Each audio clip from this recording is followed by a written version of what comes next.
ಈ ಬ್ಯಾಂಕ್ ವಾರ್ಷಿಕ ಮಹಾಸಭೆಯನ್ನು ಇವತ್ತು ನಾವು ನಿಗದಿ ಮಾಡಿ ಎಲ್ಲಾ ರೈತರಿಗೂ ನಮ್ಮ ಆಡಳಿತದ ಮಂಡಳಿ ನಮ್ಮ ಅಧಿಕಾರಿಗಳೆಲ್ಲ ಸೇರಿ ಒಂದು ಮೀಟಿಂಗ್ ಇಟ್ಟು ಎಲ್ಲರೂ ರೈತರಿಗೆ ಒಂದು ಇನ್ವಿಟೇಷನ್ ಕಾರ್ಡ್ ಕಳಿಸಬೇಕು ಅವರಿಗೆ ಅಂತೇಳಿ ಎಲ್ಲರಿಗೂ ನಾವು ಕಳಿಸಿದ್ದೀವಿ. ಇದರಲ್ಲಿ ಕೆಲವರು ಬಂದಿರಬಹುದು, ಕೆಲವರಿಗೆ ಬಂದೇ ಇರಬಹುದು. ಇದು ಪೋಸ್ಟ್ ಆಫೀಸ್ ಇಂದ ಅಡೆತಡೆಯಾಗಿದೆ. ದಿನ ನಮ್ಮ ಬ್ಯಾಂಕಿನ ಸಿಬ್ಬಂದಿ ಆಗಲಿ ಅಥವಾ ಆಡಳಿತ ಮಂಡಳಿಯವರಿಂದ ಆಗಲಿಲ್ಲ. ಈಗ ಎಲ್ಲರೂ ಹೇಳಿದ್ರು ಅದಕ್ಕೆ ಹೇಳಿದ್ದಾರೆ. ಎರಡೇ ಮಾತು ನಾವು ಯಾಕಂದ್ರೆ ಊಟಕ್ಕೆ ಕಡಿಮೆ ಆಗಿದೆ, ಎಲ್ಲರೂ ಊಟ ಮಾಡ್ಕೊಳ್ಬೇಕು ಅಂತ ನಾನು ನಿಲ್ಲಿಸ್ತೀನಿ. ಮಾಧ್ಯಮ ಮಿತ್ರರಾಗಬಹುದು, ನಮ್ಮ ಷೇರುದಾರರಾಗಿರ್ಬೋದು, ನಮ್ಮ ಆಡಳಿತ ಮಂಡಳಿ ಆಗಿರ್ಬೋದು. ಯಾಕಂದ್ರೆ ನಾವು ಸಾಲ ಕೊಡುವುದು ಬಡವರಿಗೆ ಕೊಡಬೇಕನ್ನೋದು ರೂಲ್ ಇಲ್ಲ, ಸಾಹುಕಾರರಿಗೆ ಕೊಡಬೇಕು. ಸಾಹುಕಾರ ಯಾರು ಬರಲ್ಲ ಲೋನ್ಗೆ, ದುಡ್ಡಿರೋರು ಯಾರು ಬರ್ತಾರೆ? ಯಾರು ಬರಲ್ಲ.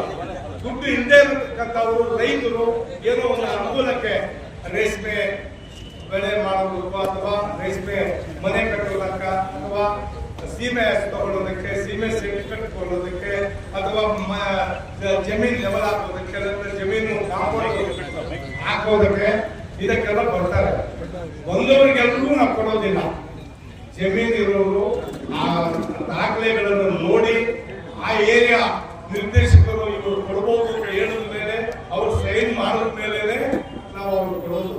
ನಾವು ಬೇಕಾಬಿಟ್ಟಿ ಯಾರಿಗೂ ಕೊಡೋದಿಲ್ಲ.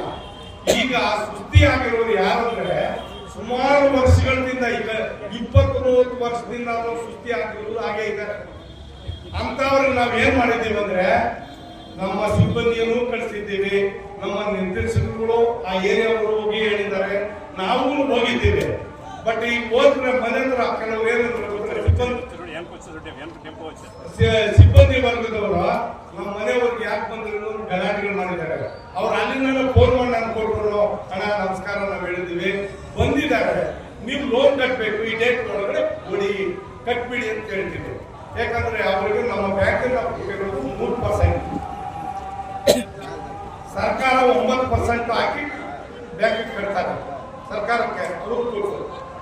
ಈಗ ಇಷ್ಟು ಸರ್ಕಾರ ಅವರಿಗೆ ಸವಲತ್ತು ಕೊಟ್ಟರು ಕಡದೆ ಇರುವಾಗ ಮನೆ ಹತ್ರನೂ ಬರ್ತಾರೆ, ರೋಡಲ್ಲಿ ಎಲ್ಲಾದ್ರೂ ಇದ್ರು ಬರ್ತಾರೆ, ಫೋನ್ ನಾವು ಮಾಡ್ತೀವಿ ಕಟ್ಟಬೇಕು ಅಂತ. ಈ ಕಡದೆ ಇದ್ರೆ ಲಾಸ್ ಹೋಗಿ ತಗೊಂಡಿರುವವರಿಗೆ ಲಾಸ್ ಆಗ್ಬೋದು, ಬಡ್ಡಿ 14% ಬೀಳುತ್ತೆ. ಈ ಸರ್ಕಾರ ಕಟ್ಟೋದು ಅವರು ಸುಸ್ತಿ ಆದ್ರೆ ಸರ್ಕಾರ ಕಟ್ಟಲ್ಲ. ನಮ್ ಬ್ಯಾಂಕಿಂದ 3% ಹಾಕೋದು ಅದೂ ಬೀಳುತ್ತೆ. ಎಕ್ಸ್ಟ್ರಾ 3% ಸೇವೆ 14% ಬಡ್ಡಿ ಆಗುತ್ತೆ. ಇದಕ್ಕೊಂದು ಉದಾಹರಣೆ ಹೇಳ್ತೀನಿ ನೋಡಿ. ಈಗ ಬಡ್ಡಿ ಕಟ್ಟಿಲ್ಲ, ಲೋನ್ ಕಟ್ಟಿಲ್ಲ ಅಂದ್ರೆ ಆಗೋರು ಅವ್ರಿಗೆ ನಷ್ಟ, ತಗೊಂಡಿರೋರಿಗೆ. ಈಗ ಒಬ್ಬ ಕಾಂಟ್ರಾಕ್ಟರ್ ಏನ್ ಮಾಡ್ತಾನಂದ್ರೆ ಉಪ್ಪು ಲಾಟಿ ಇರುತ್ತೆ, ಆ ಉಪ್ಪು ಮೂಟುಗಳು ಹಾಕೋದಕ್ಕೆ ಒಂದು ಕತ್ತೆ ಇಟ್ಕೊಂಡಿರುವವರಿಗೆ ಅವನಿಗೆ ಕಾಂಟ್ರಾಕ್ಟ್ ಕೊಡ್ತಾರೆ. ಈ ಉಪ್ಪು ಸ್ವಲ್ಪ ರೋಡ್ಗೆ ಇಲ್ಲಿ ಲಾರಿ ಬರಕ್ಕಾಗಲ್ಲ, ಒಂದು ದೊಡ್ಡ ನದಿ ಇದೆ, ಆ ಉಪ್ಪು ಮೂಟೆ ಕತ್ತೆ ಮೇಲೆ ಹಾಕೊಂಡು ಬರುವಾಗ ಅದು ಬರುತ್ತೆ, 1 ಮೂಟೆ 2 ಮೂಟೆ ಒರ್ಸ್ಕೊಂಡು ಹೋಗುತ್ತೆ. 3ನೇ ಮೂಟೆಗೆ ಏನಾಗುತ್ತೆ, ನನ್ನ ಭಾರ ಜಾಸ್ತಿ ಅಂತ ಹೇಳಿ ಆ ನೀರಲ್ಲಿ ಮಲಗಿಬಿಡುತ್ತೆ. ಆ ನೀರಲ್ಲಿ ಮಲಗಿದಾಗ ಆ ಮೂಟೆ ಕರಗುತ್ತೆ, ಭಾರ ಕಮ್ಮಿ ಆಗುತ್ತೆ, ಈಸಿಯಾಗಿ ಬರುತ್ತೆ. ಈಗ ಬರ್ತಾ ಇದ್ರೆ ಅದು ಲಾಸ್ ಆಗೋದು ಯಾರಿಗೆ? ಆ ಉಪ್ಪು ತಗೊಂಡಿರ್ತೀನಲ್ಲ ಓನರ್ಗೆ, ಬಾಡಿಗೆ ಹೊಡೆದವನಿಗೆಲ್ಲ ಆಗಲ್ಲ. ಆವಾಗ ಅವನಂತಾನೆ ಲಾಸ್ ಬರ್ತಾ ಇದೆ, ನಿನ್ಗೆ ನಾನು ಬಾಡಿಗೆ ಕೊಡೋಲ್ಲ ಅಂತಾನೆ. ಏನ್ ಮಾಡೋದು?